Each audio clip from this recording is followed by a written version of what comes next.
He had also been in one of the Star Trek movies before being in Back to the Future. I know, I'm a Trekkie. Never seen those either. She has a lot to catch up on. I am a film student. I always get yelled at because I'm a film student, and they're like, "You haven't seen this movie?" Oh, I get yelled at all the Pardon time me. too because I haven't seen Pulp Fiction. I don't want to. I've seen like the first half hour of it, and I just don't want to watch the rest. I've seen enough of it to get enough of it. I've seen the Big Kahuna scene, so I think I've seen. I'm so over that scene. There's like this huge hype built up to it, like during the first year at school, that like it just wore me out. Yeah, like how many times did we see that in just like our first semester? So I don't even want to think about it. But anyway, Back to the Future. Yes, Back to the Future. Back to the Future. Ha! That was a pun. I'm funny. I was watching Zombieland the other day, and you could tell like all like the child zombies were adults because like there's a part where they're like on a van and the van's like driving and they all fall off. You could all tell they're like adults. Yeah, there was a stunt double in Indiana Jones and the Temple of Doom where they have the little Chinese kid short round. Yeah. And there's one stunt where he's like swinging across a thing. You could tell it was an adult and not short round. Things like that. But anyway, back to the Future. I tried. Yeah, not as clever as me. No, nowhere near as clever as you. My computer fell asleep, so I have to turn that back on so it doesn't stop the audio recording. Okay. It's still going. We're good. It was still supposed to be Jennifer Parker, but it was a different actress playing her. Yeah. That cracks me up when they do shit like that. Yeah, it's like when they just kind of write it off, too. Well, that was like, my nephew was watching the newest, what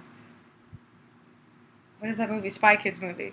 Mm-hmm. And it was supposed to be the like Alexa Vega, whoever played her brother. But the girl wasn't Alexa Vega, who came back to be an adult. Like, it took me a while because I wasn't watching it. It was a horrible movie. Like, good kids movie, but like a horrible movie.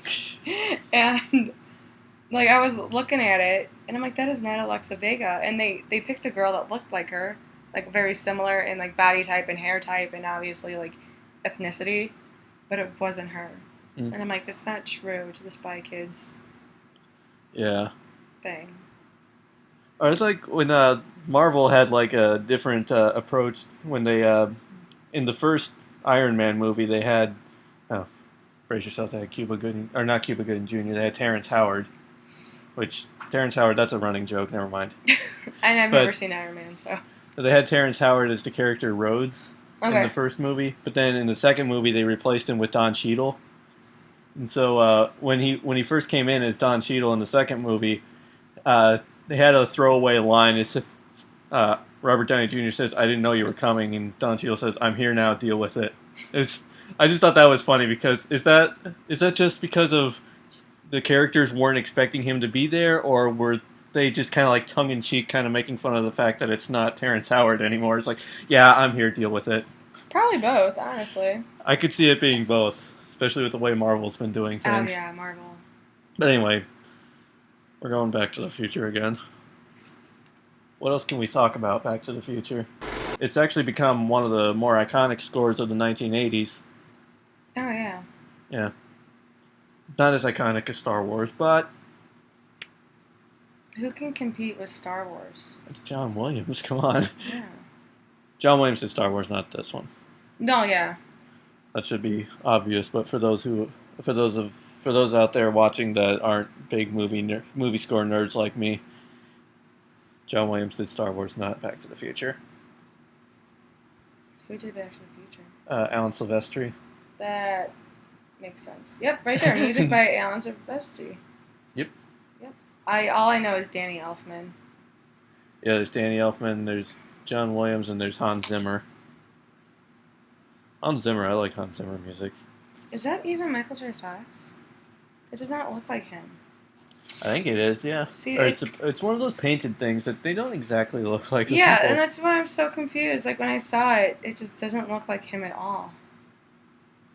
I almost wonder if it was started off as it'd be funny if the guy painting that picture was like starting to do it with Eric Stoltz and it was like, no, wait, it's Michael J. Fox now. Darn it! He has to try to make it look like Michael J. Fox. Yeah, no kidding. That'd be hilarious. I feel like you should pop up a picture at one point. Oh, I'll do that when I'm editing. The things you can do in post. No kidding. Don't rely on post-production people. That's what we always learn. Don't rely on it. That was another thing. Back when Carl and I were doing videos, and I would always say, "Oh, we can fix it in post," and he's like, "Don't say that." Carl is just very passionate about that. I miss Carl, actually. Anyway, this video isn't dedicated to Carl. Yeah. We go off topic, but I'll just edit it out. That's my point. It's like when we did, when Joey and I did the X-Men one, it was like 40 minutes of footage that I edited, and we kept going off topic. That went off so easily. Yay. No more sticker. I thought it was gonna rip and just be horrible. Yeah. Well, is there anything else we could talk about for the movie? Not anymore, not since it's like... I'm joined by... Monica. And today we're going to talk about a thing. That is a thing. Okay. We're talking about Back to the Future. I also just realized I brought a Back to the Future t-shirt in my bag, and I should be wearing it already. Because I plan things. It never seems like I do, but I plan things. I'm wearing it. There. Ignore. Yep, you're wearing it. But, yeah, so Back to the Future just turned, what, 29 this year?